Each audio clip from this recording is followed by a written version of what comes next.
want to know. You don't want to know. So, welcome. Thanks for joining us. Click like, subscribe, and Hit the bell. ring that bell. It's so important. It's important. It's like when you walk out of Arby's, you got to ring it so they know My they did a mom's good ringing job. the bell now too. She hits the bell, so she gets a notification when I do a post, and she thinks we're streaming live like, every time it comes out. She's like yelling at you. No, Baxter, don't talk about me, embarrassing me. Anyway, talking about Gibson and Fender and the eternal battle of will. Good and evil. Good news, not really.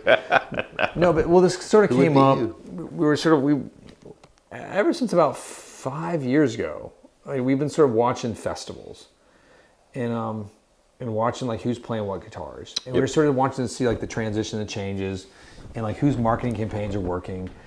We've talked about this a little bit about 2 years ago, but it's Fender is dominating in the festivals. Dominating. Like 90%. And maybe like the sort of caveat there is we're not talking about like superstar bands. We're talking about like up and coming, they're playing a huge festival. They're playing Coachella. Right. They're playing the biggest festivals in the world. Right. 90% of the instruments being played are Fender. Yes. Same with the amplifiers. It's I mean, I think that's always been true. Fender has always dominated the back line. Anywhere I've ever been, the back line is a Hot Rod Deluxe or a 70s Twin. Yeah. It's all right. now 70s Twins are worth something. Which is They used to not be. It used to be $500. That's plug a into little that much. piece of shit. It's fine. Fine. Wow, you have a solar phase? Wow. Now it's like amazing. But no, so we wanted to dig a little bit deeper into it because it's more complicated than people think. Like, people just like Fenders because they're cheaper. Nope. No, it's because they're not cheap anymore. I was gonna say. I mean, it is kind of true, but it's not all of it. Well, compared to the Gibson, yeah. But there's More also attainable. there's Jacksons out there. We're seeing a little bit, but more so than Gibsons at this point too. And we love Gibson guitars. That's true. Like you own a beautiful 335. I do. I own way too many Gibson things. I love them. I think they're wonderful instruments. But I'm 40 years old, and I've just gotten to the point in my life where I'm I can 22. regularly get with a Gibson, with a nice Gibson that I like, that I enjoy. No, well, yeah, right. It's so the affordability is a factor, but it's also there. Let's jump back in. Let's go back to marketing 101 too a little bit. Ooh. Fender has spent millions upon millions marketing to the youth. Right. Their whole campaign is geared towards women, young people, young cats playing guitars, and really trying to capture that audience. The custom shop at Fender is geared towards the older player. By older, I mean 25 and up. I was gonna say, yeah. Because it's changed. It used to be 40 and up, and now it's like the custom shop world is sort of capturing this sort of 25 and up range now in a different way.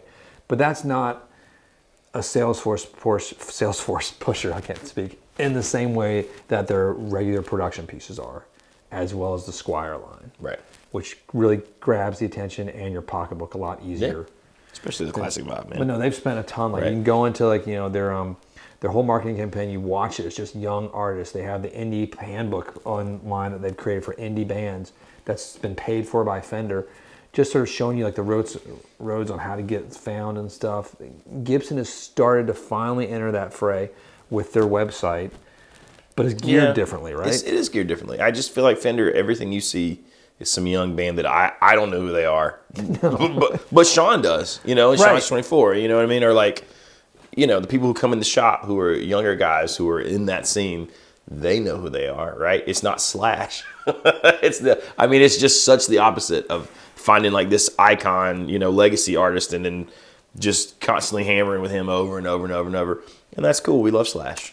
But it's just such a different approach. I was working with a group of kids this morning, actually, before we started shooting. And I was talking about Led Zeppelin. I was like, kids, let's just learn Stairway to Heaven. Like, they'd all heard of Led Zeppelin. They'd heard Stairway to Heaven. I was like, that's awesome. That's still iconic. I was like, hey, who has heard of AC/DC? Raised their hands. This is a group of 20 kids. And they'd heard of Led Zeppelin, all of them. They'd heard, yeah, most had. Okay. Which is kind of neat. I wasn't expecting that. But then when I got to like the Ramones, it was like a couple. You get to some of the more obscure bands like Guns N' Roses.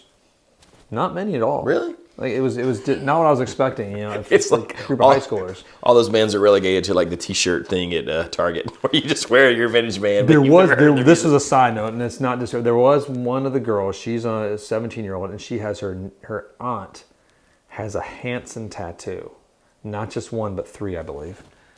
Hanson tattooed to her body forever. Please tell me they just saw through their faces, because that would be amazing. Everything about this made me happy. I was like, you have to get me pictures. I was like, where does this woman live? She lives in Maine. I was like, that. But it's weird to be singing bop, like we're 40, bop, or 30s, whatever they are. But don't get me wrong, Hanson's amazing. It's one of the best classic rock bands out there. But the tattoo I thought was great. But anyway, the young kids don't know a lot of these older bands that we grew up with. Now going into the Gibson app that they have versus Fender Play too. That's a whole other video that we're going to actually break them down a little bit more. But Fender Play gears towards the young people.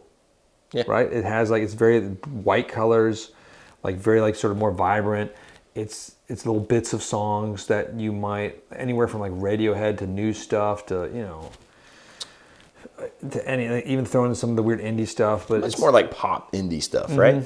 You know, and when I see the colors, I kind of want to have a stroke. You know, I feel like I'm having a seizure. I'm like, oh my God, where's the black background for Gibson? Black background, like denim and leather, right. and you're learning Sweet Home Alabama. Yeah, after that. Yeah, like God intended.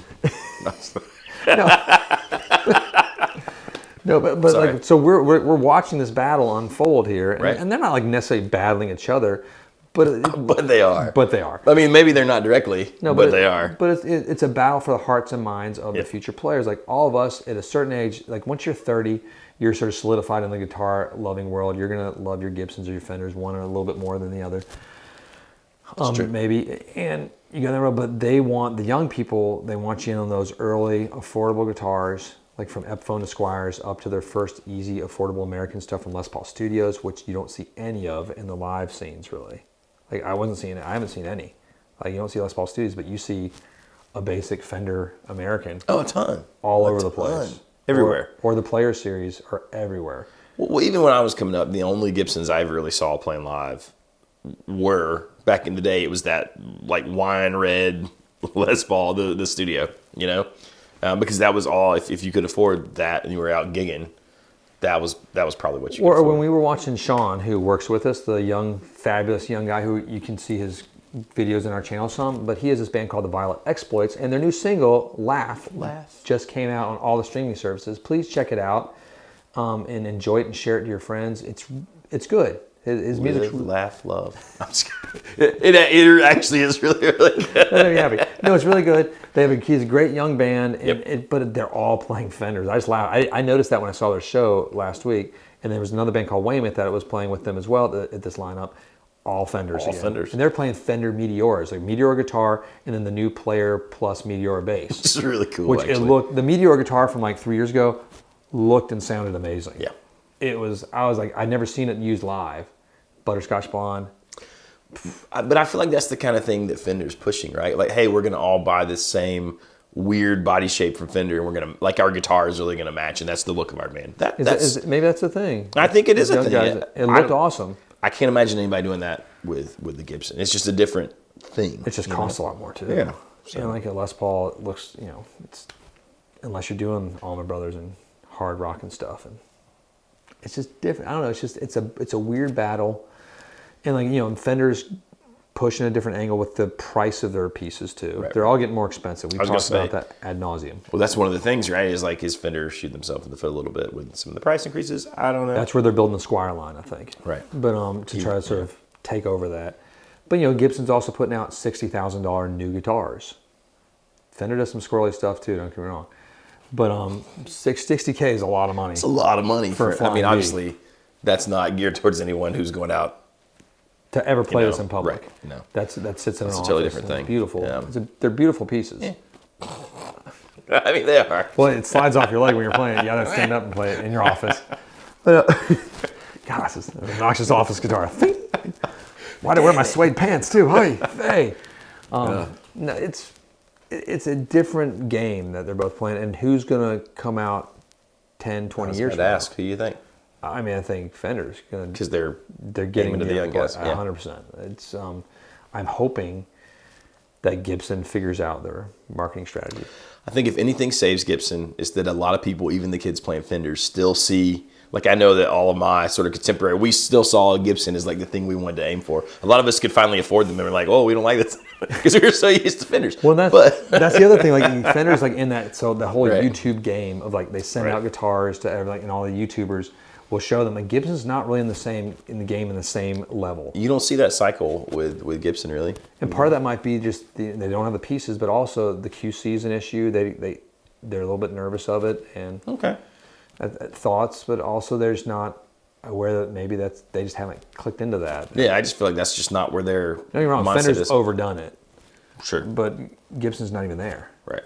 You know, even like with some of the artists that I know that work with Gibson, just they don't really give out guitars in the same way. They let you borrow them for a little bit, and it's sort of difficult sometimes to get that, and there can be some miscommunications, and some of the QC on some of the guitars for some pretty big Gibson artists I know have been not up to snuff.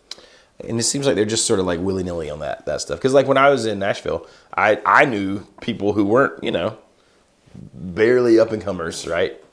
That they were like, come to the factory, do a tour. Here's a Midtown.